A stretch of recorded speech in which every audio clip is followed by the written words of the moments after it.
live here from AT&T Stadium, a place that's got a lot of Buckeye memories. A few years ago, Ohio State won the national championship. Now they're back here tonight, not quite as much on the line, but playing against a team in USC.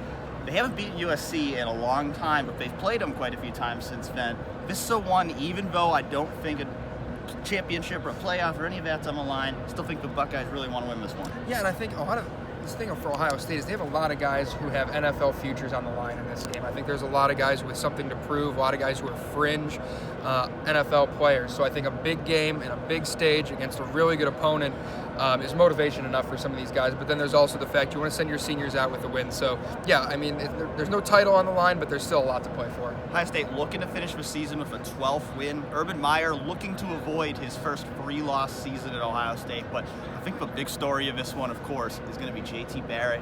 His lengthy career here at Ohio State finally coming to an end here tonight, playing his final game just 2 hours away from his hometown. What are you expecting from J.T. tonight? You know, I think they're going to come out and they're going to have a game plan right around him. I mean, I think they're going to base their game plan, their first couple of plays, their scripted plays, I think are going to be right around JT. Whether it's running the ball, throwing the ball, they're going to be scripted around JT, distributing the football, much like he was known for, called the distributor when he first got here. They have a challenge for the defense tonight, of course, going up against USC's quarterback, Sam Darnold. You talk about guys who have that chance to go to the NFL. Sam Darnold, maybe the #1 overall pick. John Elway from the Broncos is going to be up here scouting him tonight. What does this defense have to do well tonight to slow down the Trojans? You got to slow down the run game. You have to stop him on first and second down and make Darnold throw 40, 50 passes. Ronald Jones is a very underrated player, USC's running back. If he gets going, if he starts pushing the pile on first and second down, Ohio State's going to have some problems. You have to make Darnold win this game with his arm.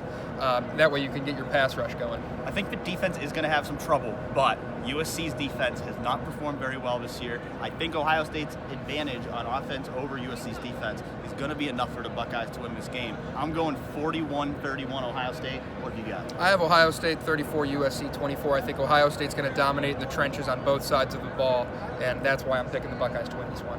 Thanks so much for watching. Visit 11warriors.com for full coverage of tonight's game.